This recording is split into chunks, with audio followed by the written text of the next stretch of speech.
प्यारे भाइयों बहनों, सादर सप्रेम नमस्ते। एक प्रश्न आया था कि जब कोई व्यक्ति विवेक ख्याति को प्राप्त कर लेता है, अर्थात योगी हो जाता है, तत्वज्ञानी हो जाता है, तत्व को ठीक प्रकार से समझ करके जीवन में धारण कर लेता है, ठीक प्रकार से उसका विवेक वैराग्य हो जाता है, तो वो कैसा अनुभव करता है? तो महर्षि पतंजलि ने एक सूत्र लिखा है, बहुत सुंदर। महर्षि पतंजलि लिखते हैं, तस्य सप्तधा प्रांत भूमि प्रज्ञा। ये मिलेगा आपको साधन पाद में 27वां सूत्र है। उसमें वहां वो लिखते हैं कि उस विवेक ख्याति प्राप्त योगी की 7 प्रकार की प्रकृष्ट अवस्था वाली बुद्धि हो जाती है। मतलब क्या? तस्य, उसकी, किसकी? योगी की। सप्तधा, 7 प्रकार की। प्रांत भूमि, अर्थात सबसे ऊंची, प्रकृष्ट रूप से अंतिम अवस्था वाली, जो सबसे ऊंची बुद्धि होनी चाहिए, जिसको प्रज्ञा कहा गया है, प्रज्ञा, वो प्राप्त हो जाती है ऐसे योगी की। तो वो कैसे पता लगावे कि मैं योगी हो गया हूं, और किस किस प्रकार की उसको अनुभूति होती है?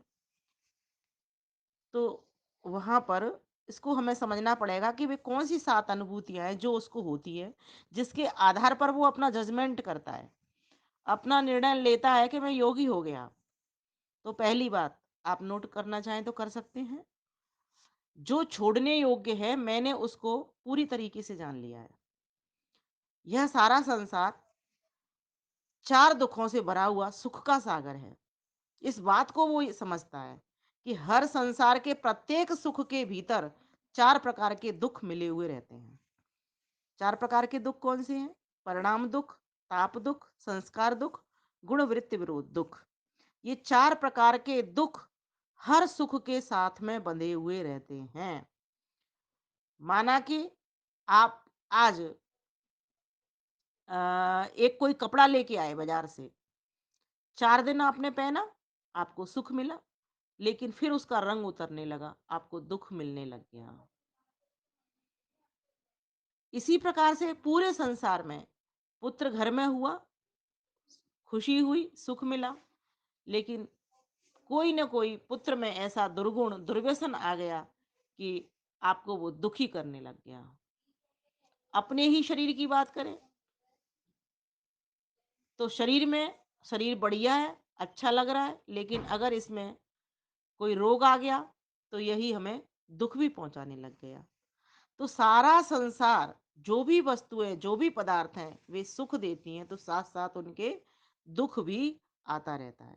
तो जो योगी होता है, तत्वज्ञानी होता है, वो क्या अनुभव करता है कि ये जो संसार है, इस ये तो दुखों का सागर है, और ये जो छोड़ने योग्य है, और मैंने इस बात को भली भांति से समझ लिया है, पूरे तरीके से समझ लिया है, ऐसी वो अनुभूति करता है। इसीलिए मैं इस संसार के पीछे नहीं पड़ता। और दूसरी बात, दूसरी अनुभूति क्या करता है वो, कि समस्त इन दुखों के पीछे जो कारण है वो अविद्या है। दूसरी अनुभूति वो ये करता है, अगर मैं इस अविद्या को मार दूंगा तो मेरे ये दुख नष्ट हो जाएंगे। कारण अभावात कार्य अभाव, वैशेषिक दर्शन में भी कहा गया है कि कारण अगर मिट गया तो कार्य होगा ही नहीं। तो क्यों नहीं इस कारण पर मार कर दूं मैं? तो दूसरी अनुभूति वो ये करता है कि मैंने इस अविद्या को छोड़ दिया। ये जो दुख का कारण है, ये सारा संसार, जिनसे मैं सुख प्राप्त करता हूं, जिनसे मुझे राग द्वेष होता है, ये सब मैंने छोड़ दिया। पहला तो किस तरह से अनुभूति करता है वो, कि ये सारा संसार 4 दुखों से भरा हुआ सुख का भ्रमित सागर है। दूसरा अनुभव कैसे करता है, कि इस दुख के पीछे का जो कारण है वो अविद्या है, मिथ्या ज्ञान है। सूत्र आता है ना, दुख जन्म प्रवृत्ति दोष मिथ्या ज्ञान नाम उत्तरोत्तर पाए निरंतर पायाद अपवर्ग। है ना? अगर अपवर्ग करना चाहते हो तो क्या करो? अविद्या पर वार करो। जब अविद्या मिट जाएगी तो सब दोष खत्म हो जाएंगे, सकाम प्रवृत्ति खत्म हो जाएगी, और सकाम प्रवृत्ति खत्म हो जाएगी तो जन्म नहीं होगा, जन्म नहीं होगा तो दुख नहीं होगा। तो इसीलिए इसके कारण पर वार करो, इसकी अविद्या को समाप्त करो। तो योगी जो होता है वो दूसरी अनुभूति ये करता है कि दुख का कारण अविद्या है, और मैं इस अविद्या से छूट गया हूं। और तीसरी बात वो सोचता है कि मात्र एक जानने, समझने और प्राप्त करने योग्य ईश्वर ही है। और ऐसा योगी असंप्रज्ञात समाधि तो लगाता है और मोक्ष का साक्षात्कार भी कर लेता है। उस ईश्वर के परमानंद को का भी साक्षात्कार कर लेता है। और वो सोचता है जो प्राप्त करना था वो मैंने प्राप्त कर लिया और ईश्वर ही मेरे लिए प्राप्तव्य है। ये इस प्रकार से वो तीसरी अनुभूति करता है। और चौथी अनुभूति वो ये करता है कि जो साधन मोक्ष प्राप्ति में मुझे जरूरत थे वे मैंने सिद्ध कर लिए। अब कोई साधन सिद्ध करने मेरे लिए नहीं रहा, कोई शेष नहीं रहा। ऐसा अनुभव भी वो करता है। तो ये कितनी हो गई? 4 अनुभूति। 5वीं अनुभूति में वो करता है कि जो बुद्धि का जो प्रयोजन था, वो मेरा पूर्ण हो चुका है। मतलब मैंने भोग भी भोग के देख लिया और मैंने अपवर्ग अर्थात ईश्वर के परमानंद का साक्षात्कार भी कर लिया, ईश्वर का साक्षात्कार भी कर लिया। तो मेरा ये अब पूर्ण हो गया। तो जब दोनों मेरे प्रयोजन पूर्ण हो गए, तो मैं तो ईश्वर को और मैंने ईश्वर को प्राप्त कर लिया। तो ऐसा होने पर फिर उसको ये 5वीं अनुभूति होती है और अपने सही स्वरूप को वो पहचानता है। और 6वीं बात है कि वह ऐसा योगी तत्वज्ञानी व्यक्ति अपने 3 गुण जो प्रकृति के द्वारा वो बुद्धि से इस प्रकृति के व्यवहार को ही इसी में ही लगा रहता था, इससे उस अपने आप को बिल्कुल अलग कर लेता है। इससे अपने आप को अलग करके आकलन करता है। इन 3 गुणों से वो बिल्कुल रहित हो जाता है अर्थात अतीत हो जाता है। अविद्या, राग, द्वेष उसमें कुछ भी नहीं रहता फिर।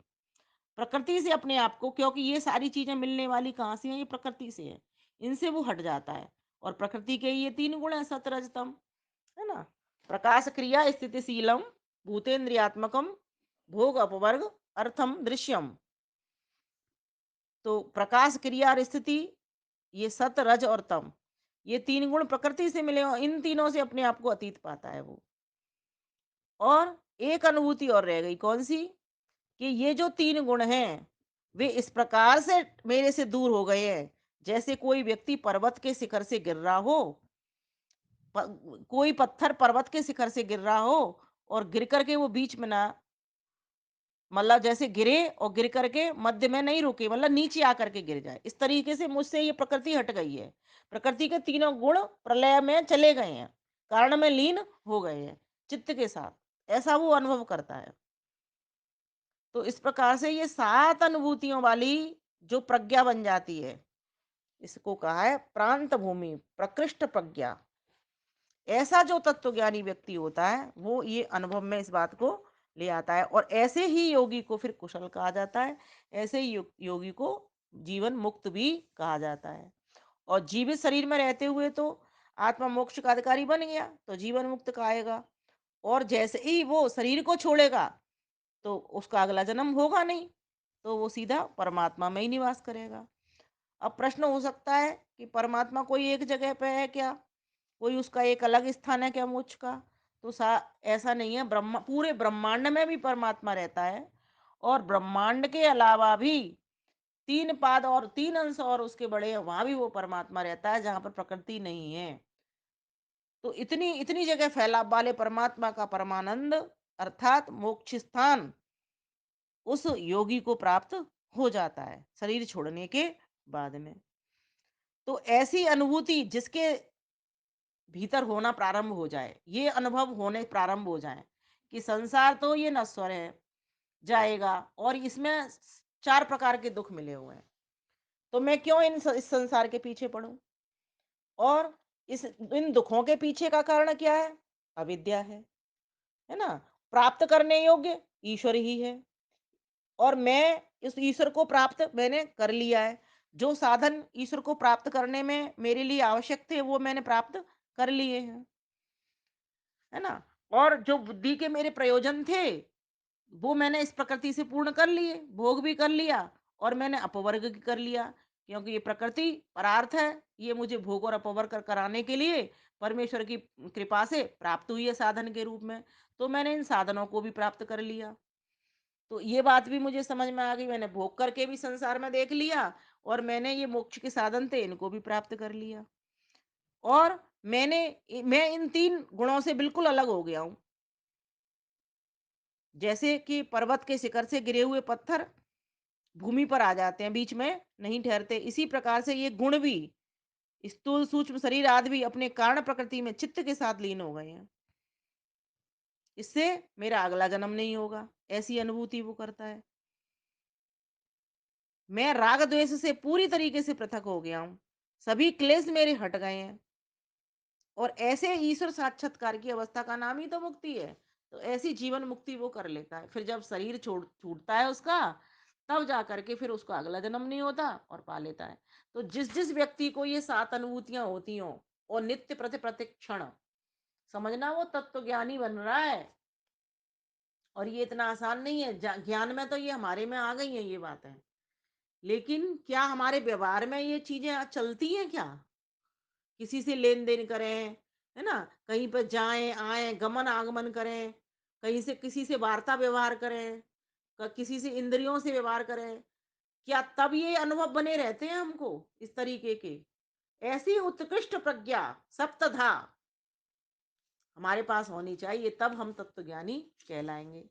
तो हम सभी प्रयासरत हैं, आप लोग भी सब भी प्रयास कर ही रहे हैं। तो हम चाहते हैं कि अपने इस विवेक के साथ-साथ अपने वैराग्य को भी बढ़ाने वाले बनें। इस संसार को देखें, संस्कृत संसार है, ये सरक रहा है। गच्छति इति, ये जा रहा है, जगत है ये।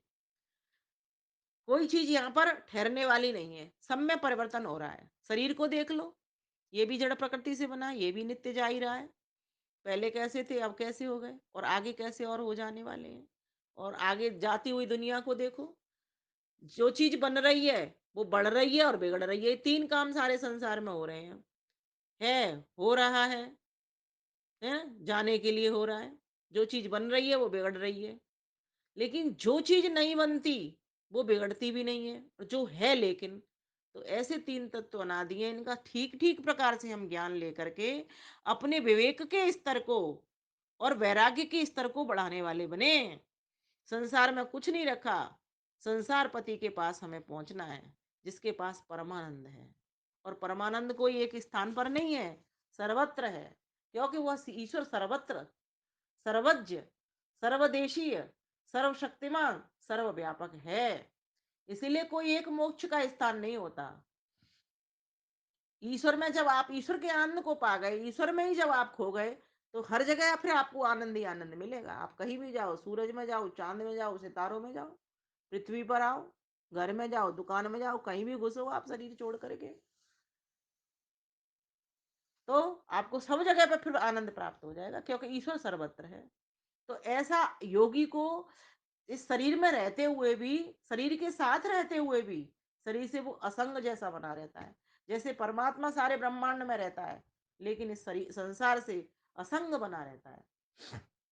इससे चिपकता नहीं है, काम सारे कर रहा है वो अंदर ही अंदर, लेकिन चिपक नहीं रहा। तो जब हमको ऐसी अनुभूति आती है कि संसार को तो हमने भोग करके देख लिया, इससे कोई तृप्त हुआ ही नहीं, और तृप्ति सिर्फ मात्र एक परमेश्वर में, और इसका एक छोटा सा टिलर देखना हो ना, तो आप आंख बंद करिए, थोड़ी देर ध्यान में बैठिए, उस ईश्वर से अपने मन को जोड़िए, आप उस आनंद को देखिए, उस आनंद के क्षण को देखिए।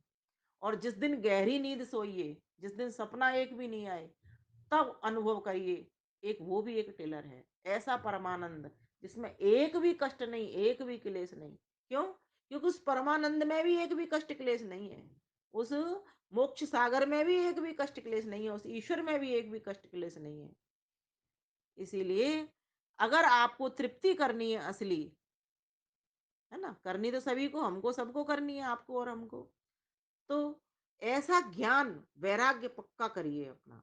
इन 7 अनुभूतियों को अपने भीतर लाने का प्रयास कीजिए, जो कि महर्षि पतंजलि ने हमको इस सूत्र के द्वारा समझाया। एक बार सूत्र आप द्वारा बोल लेंगे, बोलिए, तस्य सप्तधा प्रांत भूमि ही प्रज्ञा। उस विवेक ख्याति प्राप्त योगी की 7 प्रकार की प्रकृष्ट अवस्था वाली बुद्धि होती है। तो योगी को हम कैसे आकलन करते हैं?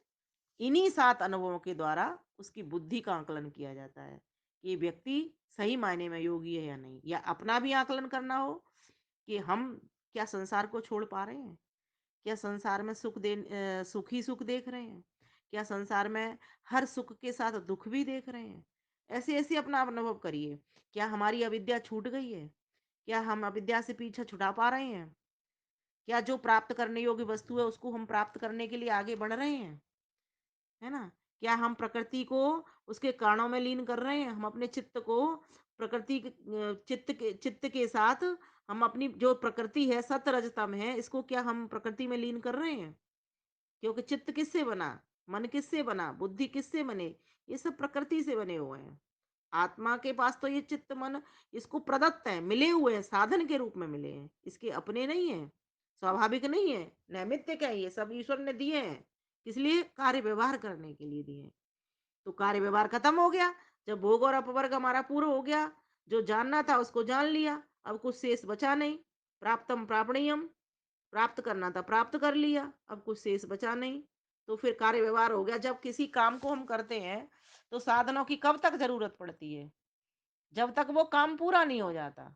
जैसे मान लीजिए कलम है, ये कागज है, ठीक है? अब हमें लिखना है एक लेख, तो तब तक तो कलम और कागज का प्रयोग होगा जब तक लेख लिख रहा है। और जैसे ही लिख जाएगा तो क्या करेंगे? उसे उठा के रख देंगे, लिख गया लेख। ठीक इसी प्रकार से जब तक मन बुद्धि का व्यवहार चलना है तब तक तो उससे काम लेते रहे, लेकिन जब उसका काम खत्म हो गया छोड़ देते हैं उसको।